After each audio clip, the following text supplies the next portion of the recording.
என்னடா மாம்சே, என்ன மூட வீட்டுல இருக்க? வரும்போது ஒரு கலாட்டா, ஒரு அப்பாவிய போட்டு 4 பேர் அடிச்சிட்டு இருந்தாங்க. அத நம்ம ஹீரோ பாத்துருப்பாரு. ரத்தம் சுள்ளுன்னு சுடர் இருக்குமே, உடனே புரிச்சுக்காஞ்ச விதையான மாதிரி பூந்து விளையாண்டு இருப்பானே. எப்ப உனக்கு கிண்டல் தாண்டா? என்னடா ஆச்சு? பின் என்னடா அநியாயமா இல்ல? நடு ரோட்ல பட்ட பகல்ல ஒருத்தனை போட்டு 4 பேர் அடி அடி நடிக்கிறாங்க. அது எல்லாம் சினிமா பாக்குற மாதிரி பார்த்து போறாங்கடா. சரி, நம்ம பொதுமக்களை விடு. ஒரு போலீஸ்காரன்டா, அதை பார்த்து ஒரு ஆக்ஷன் கூட எடுக்காம போறான். இது என்னடா பெரிய விஷயம்? திடீர்னு அன்னைக்கு 4 ஆட்டோல 10 ரவுடி பசங்க வந்தானுங்க. இந்த பக்கம் கார்ல வந்து இன்னொரு ரவுடிய நடு ரோட்ல நிக்க வச்சு கண்டந்துமா வெட்டிட்டு போயிட்டானுங்க. போன மாசம் பேப்பர்ல பாக்கலையா? காலேஜுக்கு வந்தமா 4 ஃபிகரை பார்த்தமா, ஜொல்லுட்டு கும்பிட்டமான இல்லாம எனக்கு தான் உனக்கு வேலையெல்லாம். போலீஸ்காரனே கண்டுக்காம பொத்திட்டு போறான். உனக்கு மட்டும் என்னடா?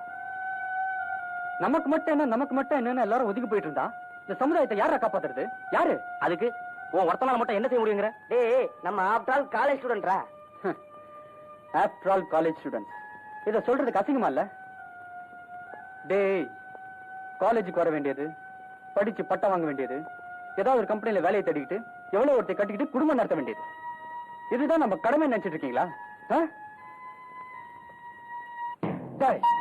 நாம ஒவ்வொருத்தனுக்கும் இந்த நாட்டுல நானும் ஒருத்தன், இந்த சமுதாயத்துல நானும் ஒருத்தன்ற உணர்வு வேணும்டா. இன்னைக்கு அவனுக்கு நடந்ததுதான் நாளைக்கு நமக்கு நடக்கும். அப்ப என்னடா பண்ணுவீங்க? நாட்டோட எதிர்காலம் நம்ம மாதிரி இளைஞர் கையில தான் இருக்குன்னு பெரியவங்க சொல்லுவாங்க. ஆனா அது நம்ம கையில கொடுக்க மாட்டாங்க. இனிமே நாம அதை எடுத்துக்கணும். கூண்டராஜ்யத்தையும் அதுக்கு துணை போற அரசியல்வாதிகளையும் ஒழிச்சு காட்டணும். மக்களுக்கு ஒரு விழிப்புணர்ச்சி வரணுங்கிறதுக்காக நம்ம போராடணும். அப்போதான் நம்ம சந்ததிக்காவது நல்லது நடக்கும்.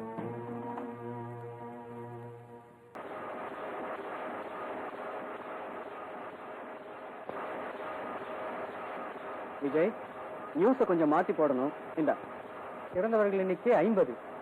என்ன சார் இது 50 பேர்னு போட்டிருக்கு? நம்ம தஞ்சாவூர் ரிப்போர்ட்டர் இருந்து ஆதாரத்தோட வந்த செய்தி இறந்தவங்க 500 பேருக்கு மேல இருக்கும்.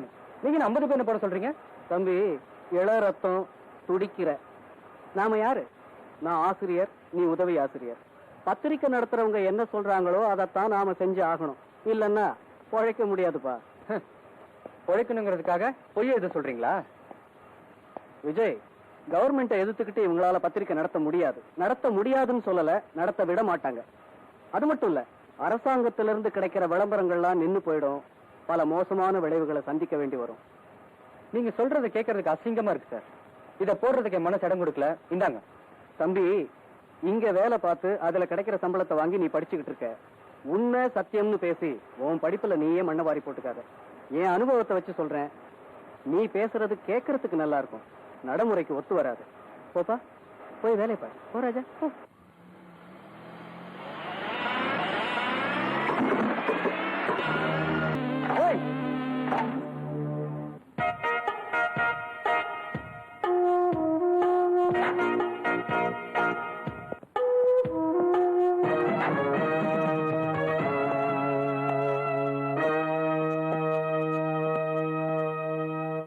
என்னடி மந்திரி பொண்ணுன்ற திமிரா? ஆமா, என்னடா பண்ணுவ? பொண்ணாச்சேன்னு பாக்குறேன், இல்லன்னா உன் டாப்ப கழட்டிடுவேன். மாப்பிள, நான் ஆம்பளதான், என் டாப்ப கழட்ட பாக்கலாம். மச்சான், இவன் என்னடா பண்ணலாம்? ஒரு பொம்பளையோட வந்திருக்கிறேன்னு பாக்குறேன், இல்லன்னா ஆம்பளன்னு கூட பார்க்க மாட்டேன். பாட்டத்தை கைட்டிடுவேன், அசிங்கமாயிடும், ஜாக்கிரதை. எங்க அப்பா யாரு தெரியுமா? அருண் மேத்தா. வீட்டுல இருந்து கையடிச்சாருன்னா நீங்க எல்லாரும் அம்பேல்.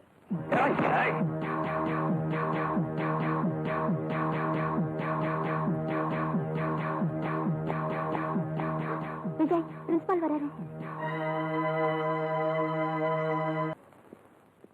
தம்பி. என்ன சார்?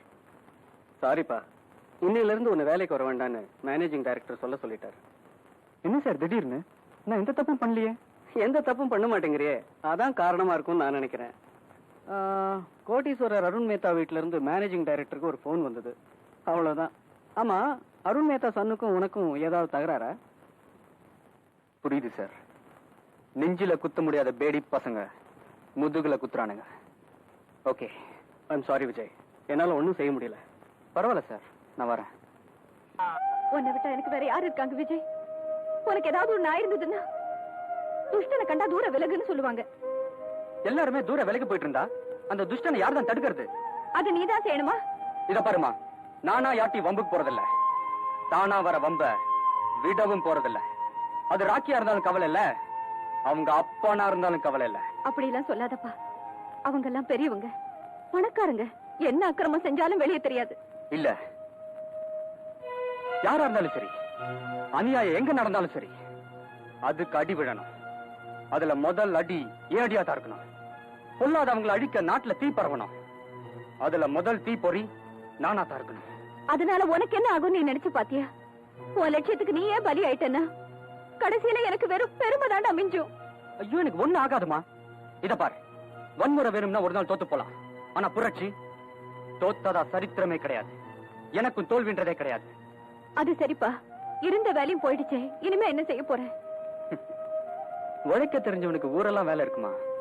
கவலைப்படாதீங்க. ஆட்டோ ஆட்டோ நிறுத்துங்க. எங்கம்மா போகணும்? எங்க அண்ணி பிரசவ வேதனை துடிச்சிட்டு இருக்காங்க, ஹாஸ்பிட்டல் கொண்டு போகணும். வண்டியில இருங்க. வாங்க அண்ணி.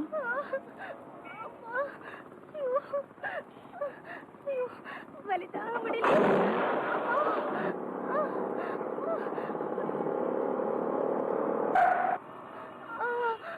என்னடா அது? அம்மா, நான் பாட்டு உட்காந்து படிச்சுக்கிட்டு இருந்தேம்மா. இந்த பிரியா இல்ல, கண்ணுல தூசி விழுந்துருச்சு, ஊதி விட்டா போயிடும் அழுதா, அதான் ஊதி விட்டேன். இவன் இப்படி பீலா உருவான்னு தெரிஞ்சுதான் பிரியாவை கையோட கூட்டி வந்திருக்கிறான்டி. பிரியா, என்னங்கடா வந்துட்டியா? நடந்த மேட்ர அக்கு வேற ஆணி வேற ஆண்டி கிட்ட சொல்லு. நான் பாட்டுக்கு கிளாஸ் ரூம் போயிட்டு இருந்தேன்னா இவன் என்ன கூப்பிட்டு எனக்கு ஒரு முத்தம் கொடுக்கணும் ஆசையா இருக்குன்னு சொன்னா. எனக்கு கை காலாம் நடுங்கி போச்சு. திடீர்னு என் கண்ணத்தை பிடிச்சு இச்சன்னு அவனை பிடிச்சிட்டு ஓடியே போயிட்டான்.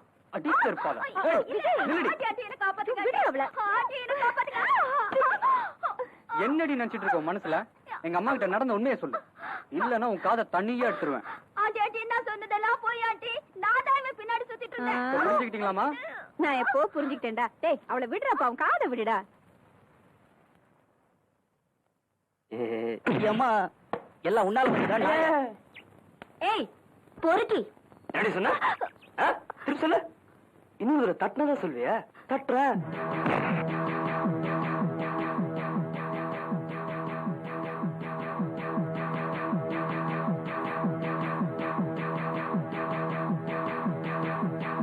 நீ அடிக்கடி ரூட்ல கிராஸ் பண்ற. நீ செய்யறது நியாயமா இருந்தா நான் கிராஸ் பண்ண மாட்டேன். அநியாயமா இருந்தா அடியால் அனுப்புனா கூட கைமா கைமா பண்ணிடுவேன். ஜாக்கிரதை.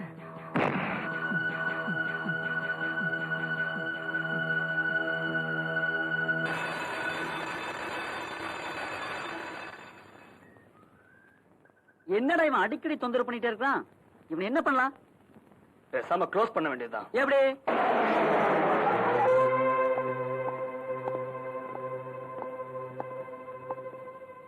இங்க விஜயங்கிறது யாரு? நான் தான். என்ன விஷயம்? நேத்து ராத்திரி டிஎம்என் 6040 ஆட்டோ நீ ஓட்டினியா? தினம் ராத்திரில ஆட்டோ ஓட்டுறேன், அதுக்கு என்ன இப்போ? நான் கொஞ்சம் இடக்க மடக்கானவன். நேத்து ராத்திரி ஓட்டினியாம?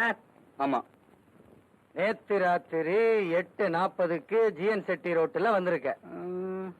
ஆமா வந்தேன். அதுக்காகத்தான் அரெஸ்ட் பண்ண வந்திருக்கேன். ஜிஎன் செட்டி ரோட்ல ஆட்டோ ஓட்டினாவே அரெஸ்ட் பண்ணுவீங்களா? ஷோ, எடக்கு மடக்கான கேள்வி இது. ஆட்டோ ஓட்டி 5 வயசு குழந்தைய அதே இடத்துல அடிச்சு கொண்டு இருக்கிறேன். அப்புறம் ஏய், கதையா சொல்றேன். குழந்தைய கொன்னுட்டு ஆட்டோவை கூட நிறுத்தாம அங்க இருந்து அப்ஸ்காண்ட் ஆயிருக்கிறேன். இந்த பொய் கேஸை என் மேல போடுறதுக்கு எவன் கிட்ட லஞ்சம் வாங்க? ஸ்டேஷனுக்கு வா, எவன்னு சொல்றேன். நீங்க கவலைப்படாதீங்க ஆண்டி, நாங்க பாத்துக்கிறோம். உன் பேர் என்ன? விஜய். அப்பா பேரு? எங்க அம்மா பேரு மகாலட்சுமி. உங்க அப்பா பேர் என்னடா? எங்க அம்மா பேரு மகாலட்சுமிடா. என்னடா அப்பன் பேரை கேட்டா அம்மா பேரையே சொல்லிக்கிட்டு இருக்கிற? அப்பா இல்லாம பிறந்தியா? நீ அப்பா இல்லாம பிறந்தியா?